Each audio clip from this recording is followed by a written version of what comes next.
Do you have that strong urge and desire to play board games, but you're limited for time, especially when our lives are jam-packed full with things that we need to do, errands we need to run, people we need to look after?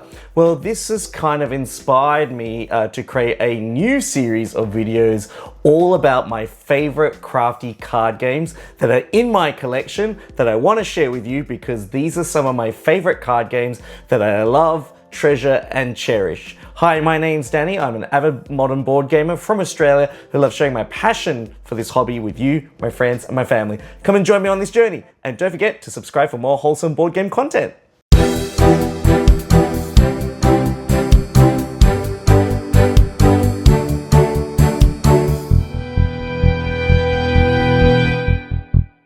One of my favorite things to look out for when I'm on the hunt for a board game, or if I visit a board game shop, are really small box card games. Ones that fit in your pocket, ones that you can throw in a backpack and play at the park or down at the beach or by the pool, or ones that you can just take to a friend's house, and if you've got 10-15 minutes spare, you can get out a game and just play it. And this next game really encompasses that sort of game, where it's just a deck of cards. It's got really simple rules and it's really easy to get into, except the version that I've got is kind of got this Studio Ghibli dressing to it, but the original Reiner Knizia game had this cool, fun, quirky circus theme. But I really like this version of the game. The original version was called Circus Fliccati, but this game is called Summer Treasures, and this kind of does look like it's a screenshot out of a Ghibli film. In Summer Treasures, you're basically going to be trying to collect memories. Each card has a picture on it that depicts a memory, and each card will have a number and color associated with it. And so what you're trying to do in this game is try to collect sets of 3. Whenever you have sets of 3 of the same number, you can place them out, and that will give you 10 points for that set at the end of the game. You're also trying to collect one of each color, so that you've got a set of, or an entire set of, the memories that you've accrued throughout summer, and that's going to trigger the end of the game.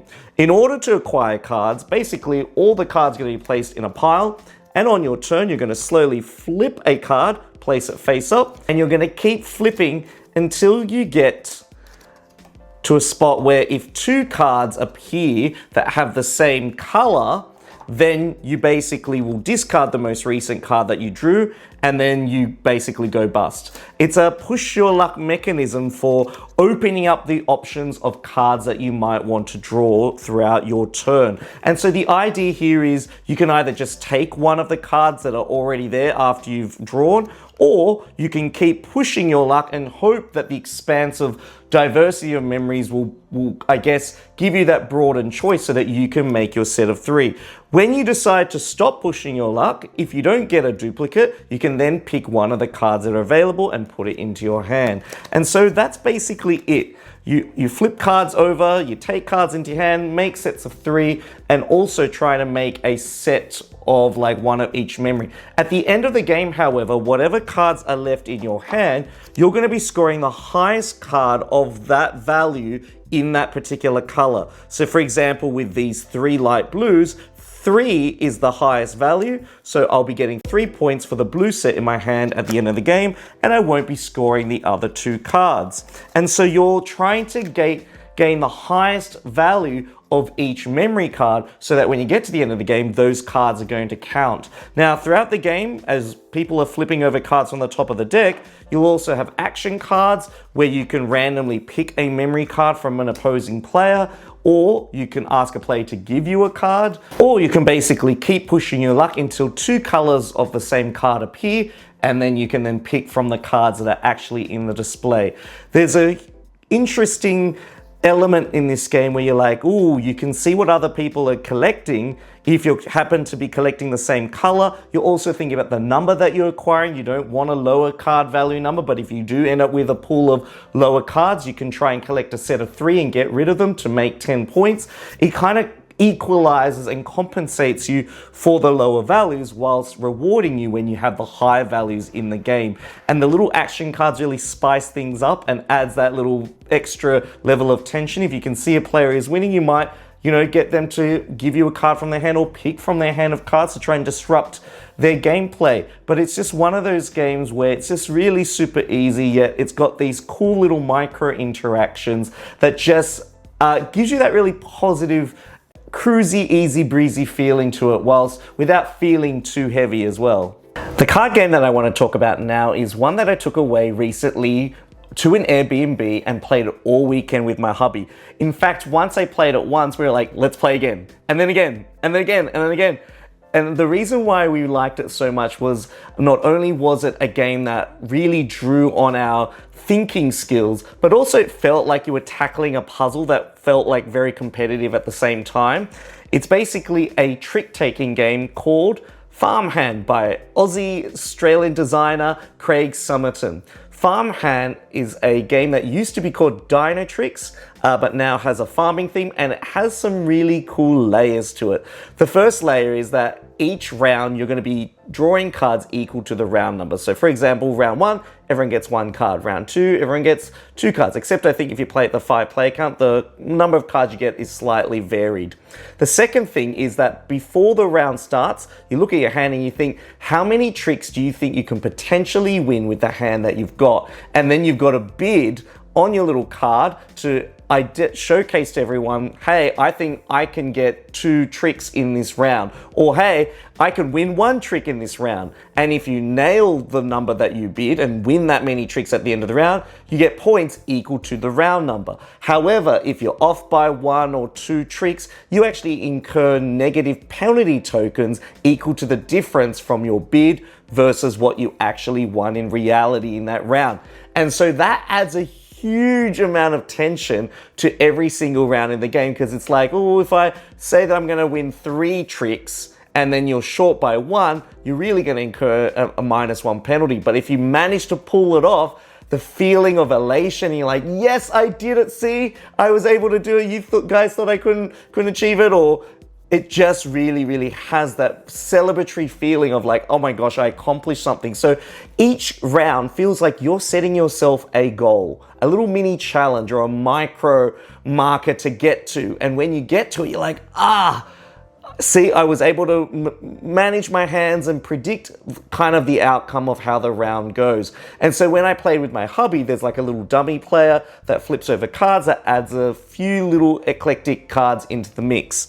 The third thing that makes Farmhand really compelling is that each color has a different distribution. The mountain suit there's only 1 mountain suit card in the entire deck and has a value of 6. Then the leaf suit has a 7 and a 2. The cog suit has a 7, 4, 1. The grass suit has 6, 5, 3, 2. And the water suit has pretty much almost every single number, but it has the greatest range. And so when you get your cards in your hand, the other player can actually see what the ranges are on the back of the cards. On the front of the cards, you know which value you have. And so what's interesting about this game is that as you're playing tricks out, if you play the red mountain, everyone knows it's going to be the 6 because there's only 1 of those. However, if you play like a yellow card, the other players might be thinking, well, was it the 1, was it the 4, the 7? And if you played the 7 and there's still a yellow card in the mix around the table, then players can kind of deduce that maybe the 1 or the 4 is still around. And this information then makes it quite crucial in terms of the order that you play the tricks, what numbers that you play first, and how you force other people to follow you. Because in trick-taking games, if you're playing the card or in the suit, you're forcing the other players to play that color card too, if they have it. And so this game has some unique, interesting twists that make the game incredibly compelling, incredibly replayable, and one that I really, really am happy that I got this game in my collection, because my hubby and I had so much fun, because it gives you that really good, satisfying card playing feeling that a lot of those combo-tastic card games are. And, you know, I wasn't always like a trick-taking fan, but this game alone, Farmhand, really led me down the path to trying a few more trick-taking games. So often there's a game that comes along that makes you think, wow, that is a unique take on something that I never thought you could do before with cards. This next game definitely sold me with its theme, but also some of its interesting gameplay. Now, I'm going to say that I first played this game, was taught this game by Stella from Meeple University, and I had a bit of a lukewarm experience, mainly because I was like, I couldn't really see how you could, I guess, diversify the strategies that you could use in this game. But then on subsequent experiences, I feel like I'm starting to get a little bit more familiar with the cards. I bought a couple of the expansions to put in the box, and because I just love the idea of multi-use and multifunctional cards, as well as scoring synergies and set collecting, this game still has a lovely warm place on my shelf. The green part of my shelf, that is. The game I'm talking about is Forest Shuffle. Now, Forest Shuffle is a game where you'll be building trees out, and then you'll be housing different animals and mushrooms and plants in these trees to create some point scoring synergy. Now, each of the trees, there's about, I think, 8 different species of trees.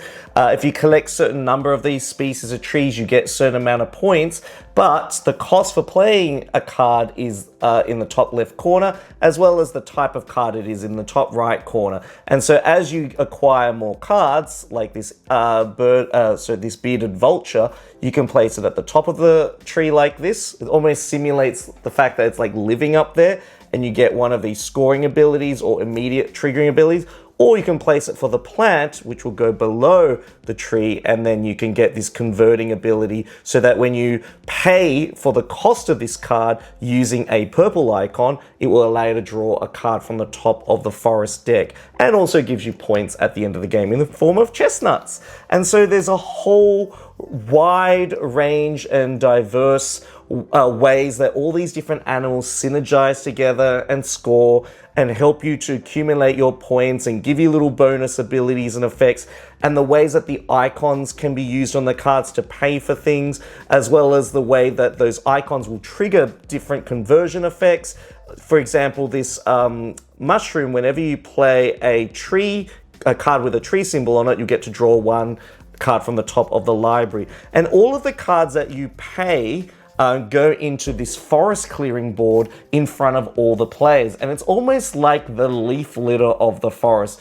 All of the dead leaves, the things that nobody wants, have fallen to the ground, and you can actually acquire some of your cards from this forest clearing. However, if there are 10 or more cards in the forest clearing, all of those cards get swept and it's cleared, and then the process starts again. And so the reason why they do that is to try and make the cards that aren't chosen by players more valuable, and to be able to be sniped by other players who may see an opportunistic benefit for using those cards. So if you're going for a butterfly strategy and someone pays for another card using butterfly cards, then all of a sudden you're presented with these options of going for butterflies. So that level of kind of what I keep and what I choose not to keep, and using the card as a currency, is really incredibly dynamic in a game like Forest Shuffle. And the way that the cards work has this very economic feel to it, where you can trigger and convert things, just really makes this game quite satisfying to play. And also when you stand back and at the end of the game, I mean, the scoring does take a while at the end because there's so many things to keep track of, is really fun and dynamic and really impressive to see.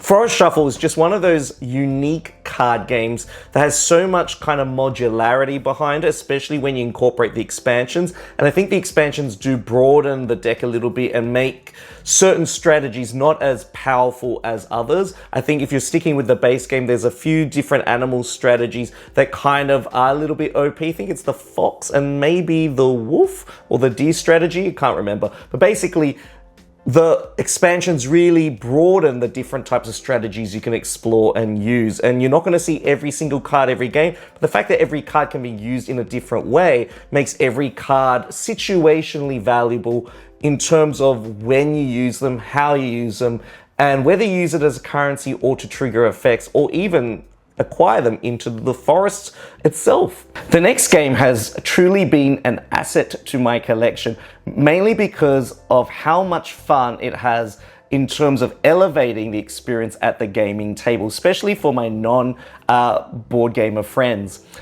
This is a card game that's based on a Japanese card game called Nana, and it is called Trio. This has won everyone over at the table. Everyone I've played Trio with has absolutely loved it, and if you're like a middleweight gamer who likes something a little bit heavier, this is definitely one to check out because the amount of tension, but also the amount of laughter that's had at the table is actually really good. And you might think, well, how can a deck of numbered cards really create this experience? Well, basically, Trio mixes memory with a little bit of strategy. And the way it works is you basically deal everyone some cards. There are some cards that are placed in the middle of the table face down, and everyone will order their cards from lowest to highest in their hand.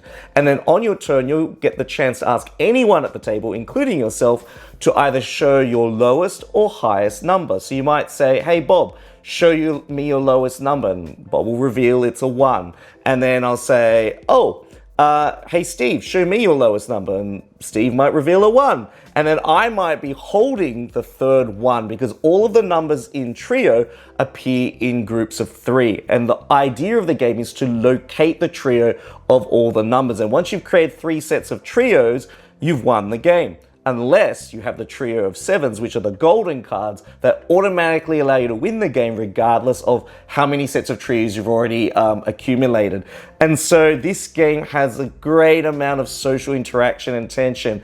And so you can do things like when you've got like 2 2s in your hand, they're your lowest card numbers, and you're trying to figure out where the third 2 is, and Steve asks Bob, show me your lowest card, and then Bob reveals a 2, and you're like, aha, I've discovered the third 2, so you might go, Danny, what is your lowest card? Reveal the 2. Danny, what is your lowest card? Reveal the 2. Hey Bob, what's your lowest card? Reveal the 2, and you gain your set. And as the game progresses and people find the trios, the pool of cards dwindles down and the numbers that you're looking for become closer and closer to 7, which is why 7 allows you to win the entire game if you get that trio. Because if someone has like 2 trios and you've got none, having the 3 7s will automatically allow you to trump and win over all the other plays. It has immense interesting social layers to it. At first, when I heard that it had like a memory element to the game, I was like, oh, I don't like memory. You know, the first thing I thought of was that old memory match game where you had to flip over cards and try and remember. But this has an amount of hilarity to it because I'm like, Bob, did you have that too? I don't know. Or where was the 2 that I flipped over in the field earlier on? And Steve, when you flipped over that card, where was that? And so people are constantly diverting you away from the cards that you should be actually picking and the people that you should actually be asking. And then every time someone reveals a card, you're like, that's open information. And someone flips over a card in the middle, that's more open information. And so the deduction element of this game really unravels in the social situation because everyone's engaged in focusing on the same thing at the same time. It is an absolutely brilliant game. It is a must-have for your card game collection. I am often intrigued when card games are inspired by classic games that players used to play using a set of playing cards. Rebel Princess is a game that's based on the classic game Hearts, except it's taken this fairy tale theme and really ran with it. Kind of like Cinderella running away at midnight from the ball. In this game, players are going to be playing tricks. There are 4 different types of suits. There's the queen, the princes, the fairies, and the forest animals. In this game, you're going to be able to play a suit, and then all the other players will have to follow that suit, and whoever has the highest value of the number in that suit is going to win the trick. Now, there are a few little changes and frills to this game that really make this quite juicy.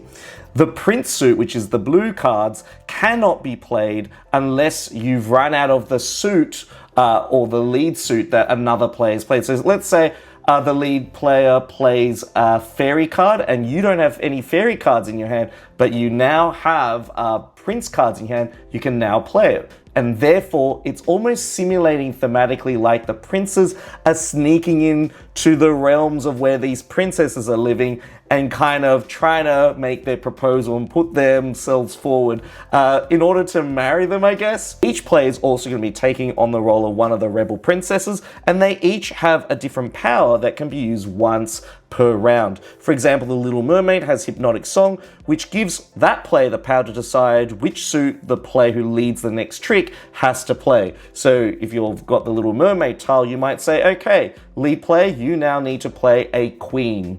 And then that player, if they've got it, must play that card. And so it gives players a little bit more agency. These little asymmetric abilities gives you a little bit more control over how tricks are played so that you can, I guess, gain a little bit of agency in the game. Beginning of each round, you've got these little event cards, and the event cards, first of all, tell you which direction to pass some of the cards from your hand. So if there are certain cards that you don't really want, this will be the time to offload it to the player next to you. And then there's also little event rules that kind of apply for that particular round. So with Magic Beans, each player can only play the highest or lowest card of the lead suit or of another suit if they are void. And so players have to follow that rule, and that gives the trick-taking element a really dynamic change and feeling from round to round. So not only the marriage of all the different asymmetric bonuses from the Rebel Princesses, but these event cards as they turn over are really going to make you feel like you're almost playing 5 little mini different trick-taking games, but all set in this fairy tale world. Now, in this deluxe edition of Rebel Princess, they've also included the frog card as part of the green suit. And what you are going to do at the end of a round is you're going to count up all of the prince cards that you've got in your possession, as well as this green frog card, and each skull card with a little crown on it counts as a proposal. And if you've ever read The Frog Prince, this makes so much thematic sense.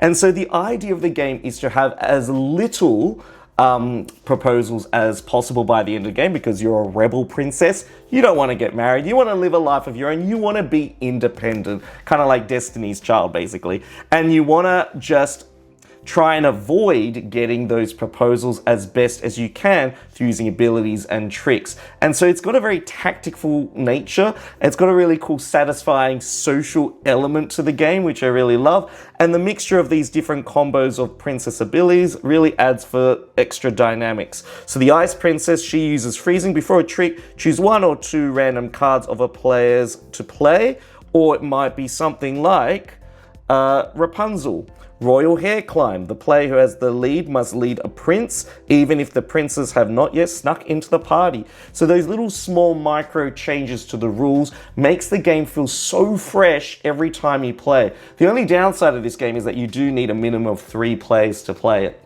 So what did you think of the first 5 games in Volume 1 of my card collection? Are these the sorts of games that you want to see hitting your table a little bit more often? Please let me know some of your favorite card games, especially ones that I actually don't own, because I'm always on the lookout and I always have space, as you can kind of see here, room for card games in my board game shelf. Thanks once again for joining me for another Board Game Sanctuary video. If you really found this video super helpful, don't forget to buy me a coffee a month and head over to my Patreon page. Don't forget to subscribe to this video and check out some of the other awesome board game content I have on my main channel page. This is Danny signing out. I can't wait to bring you my cool card collection volume 2, where I share 5 more card games that you might want to try. I hope your next board game is a fun one. See you soon.